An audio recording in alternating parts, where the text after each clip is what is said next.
이번 시간에는 우리 기타 속성에 대해서 같이 한번 살펴보도록 하겠습니다. 자, 기타 속성이요. 자, 우리 기타 속성 전에 우리가 공부했던 게 유효성 검사 규칙이랑 입력 마스크에 대해서 공부했습니다. 우리 테이블 완성하는 문제에서 우리 입력 마스크가 됐든 유효성 검사 규칙이 됐든 그런 것들이 조금 이제 우리가 규칙을 써야 되기 때문에 그거를 모르면 아예 쓸 수가 없잖아요. 그래서 그런 것들 명령어 같은 것들은 여러분들이 꼭 기억하셔야 돼요. 그거 말고 이제 나머지 속성이요. 그거 말고 이제 나머지 속성들이 이제 시험 문제 나올 때는 크게 어렵지 않게 나와요. 자, 그러면 어떨 때 이런 각각의 속성들을 우리가 이제 설정을 하는지 그 키워드 좀 보자고요. 자, 우리 필수 속성 같은 경우에는 지금 문제에서 담당자 필드에는 반드시 값이 입력되게 그렇게 이제 설정해라. 그렇게 이제 반드시 값이 입력되게 할 때 우리가 필수 속성을 설정해 주면 됩니다. 그 다음에 이제 기본값이요. 얘는 말 그대로 기본값이죠. 그래서 새로운 레코드를 만약에 추가할 경우에 날짜 필드에는 현재 날짜가 입력되도록 그렇게 이제 설정해라. 우리가 입력하는 게 아니라 자동으로 이제 그렇게 값이 들어가게끔 값이 나타나게 그렇게 이제 설정하라고 할 때 우리가 기본값 이 속성을 설정하는 거고, 그 다음에 이제 인덱스라는 거는 학번 필드에 중복된 값이 입력될 수 없도록 인덱스를 설정하시오. 그렇게 이제 인덱스라는 말이 시험 문제상에 나옵니다. 나오면 인덱스 설정해주면 돼요. 그 다음에 이제 형식이다. 그러면 형식은 날짜 같은 게 있을 때 우리가 연, 월, 일 하고 다 있죠. 그랬을 때 이제 지금처럼 문제처럼 월하고 일만 표시해라. 아니면은 연도만 표시해라. 아니면 월만 표시해라. 그렇게 이제 형식 지정하는 게 우리 형식이요. 그 다음에 이제 필드 크기요. 필드 크기는 제품 단가의 필드의 크기를 바이트로 설정해라. 이런 식으로 문제상이 나와요. 나오니까 이거 보고 이거 필드 크기 설정하는 거네. 그렇게 해서 우리가 필드 설정을 설정해주면 됩니다. 자, 그럼 요 형식 있죠? 이거 잠깐만 보자고요. 우리 형식 속성을 지정할 때 사용자 지정 기호를 우리가 쓸 수 있거든요. 우리가 엑셀에서도 사용자 지정 표시 형식 지정하는 게 있죠. 그거랑 같이 보면 크게 어렵진 않습니다. 우리가 숫자를 형식 지정할 때 영아님은 샵을 쓰는데 영하고 샵은 숫자 한 자리를 이제 표시를 해주는데, 그때 값이 없을 때 0으로 표시할래, 아무것도 표시되지 않게 할래, 그 차이가 우리 영하고 샵이요. 이거는 엑셀이랑 완전히 똑같죠. 그 다음에 이제 쉼표는 말 그대로 천 단위 구분기호 그거 이제 표시해 주는 거고, 그 다음에 이제 날짜요. 날짜에 보게 되면 이제 D라는 게 있고요. M이라는 게 있고, A가 있고, Y가 있고, 이렇게 이제 네 가지가 있습니다.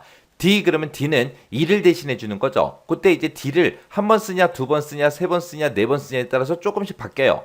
한 번 쓰게 되면 얘는 기본적으로 이제 날짜 중에 1에 해당하는 거를 한 자리로 표시하거나 아니면 두 자리로 그렇게 표시해 줍니다. 만약에 1이 몇 월 며칠 할 때 그 일이 만약에 9일이다 그러면 D를 한 번 썼을 때 9라는 숫자 하나만 표시해 주고요.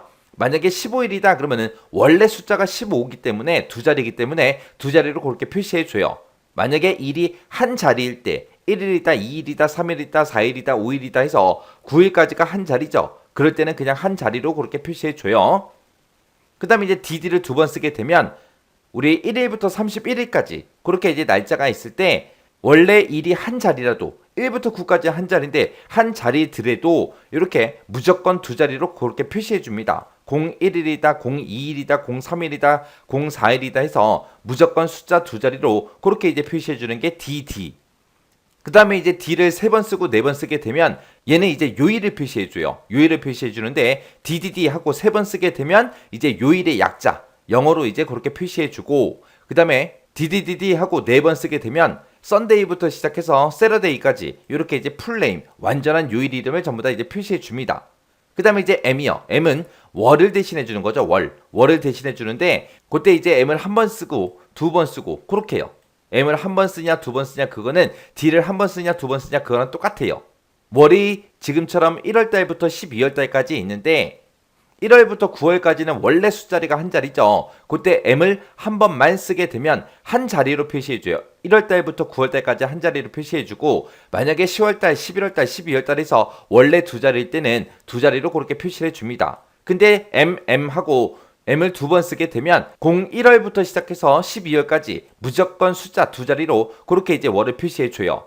그리고 M을 이제 세 번 쓰냐 네 번 쓰냐는 얘는 이제 영어로 이제 표시해줘요. M을 세 번 쓰게 되면 이제 약자로 그렇게 이제 세 글자씩 세 글자씩 그렇게 표시를 해주고 M을 4번 쓰게 되면 이제 제니어리부터 우리 디셈버까지 그렇게 이제 완전한 월 이름을 영어로 그렇게 이제 표시해 줍니다.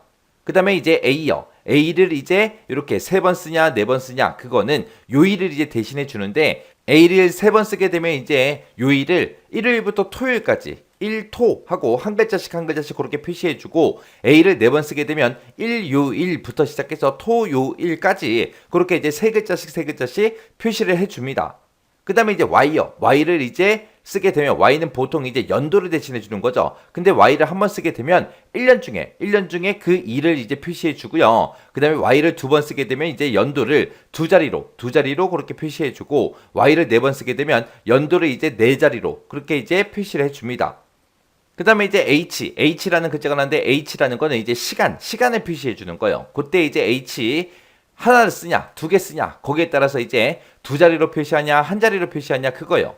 그래서 시간을 표시할 때도 0시부터 시작해서 우리 9시까지는 원래 한 자리죠. 그럴 때는 이제 한 자리로 표시해주고 10시다, 11시다, 12시다 해서 쭉쭉 이제 전부 다 이제 2자리로 돼 있죠. 그때는 2자리로 표시해 줍니다. 근데 H를 2번 쓰게 되면 시간을 무조건 2자리로 표시해줘요. 0시라도 00시, 1시라도 01시, 그렇게요. 그렇게 해서 무조건 2자리로 그렇게 이제 시간을 이제 표시해줘요.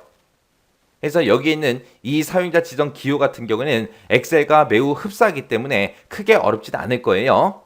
자, 이런 기호들을 이용해서 우리가 형식 속성을 지정해 줄 수 있습니다.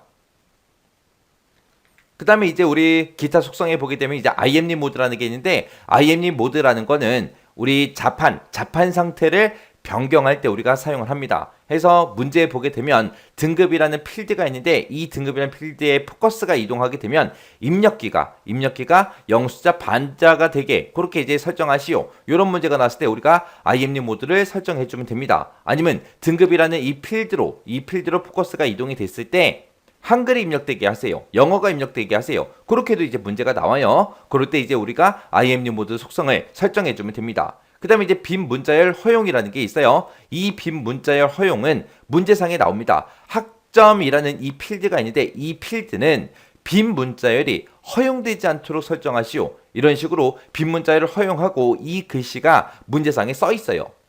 그 다음에 이제 캡션이라는 거예요. 캡션이라는 거는 제품명이라는 그 필드가 있는데 그 필드는 필드의 이름을 변경하지 않고 상품 이름이라는 이 제목으로 표시가 되게 그렇게 설정해라. 필드명을 바꾸라는 게 아니죠. 화면상에 보일 때만 상품 이름이라는 요 제목으로 표시되게 그렇게 설정해라. 그랬을 때 이제 우리가 캡션을 설정해 주면 됩니다.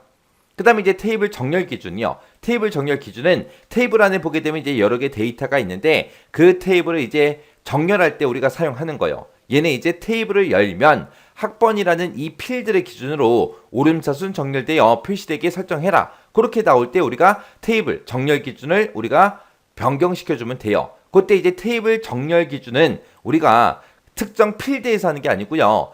우리 테이블 속성 시트 창에서 해주는 거예요. 그래서 테이블을 우리가 디자인북을 연 상태에서 테이블 도구라는 그 메뉴에 가게 되면 디자인이라고 있고요. 그 디자인에 보게 되면 이제 표시 숨기기라고 있습니다. 그곳에 들어가서 이제 속성 시트라는 거 이거를 이제 선택하게 되면 테이블 속성창이 이제 화면상에 뜨면 거기에 보게 되면 이제 정렬 기준 속성이 있습니다. 여기서 이제 설정하는 거예요. 그래서 정렬 기준은 어디에 있다? 테이블 속성 시트 창에 있더라. 그거 이제 잘 기억하셔야 돼요. 그래서 우리 실제 시험 문제에 나오는 기타 속성에는 이런 것들이 있더라. 이런 것들은 크게 어렵지 않으니까 나중에 이제 우리 뒤에 가서 이제 문제 풀 거예요. 문제 풀 때 천천히 하나씩 보면 크게 어렵지 않게 할 수 있을 겁니다. 자, 그럼 요 내용 잘 정리하고 지나가시기 바랍니다.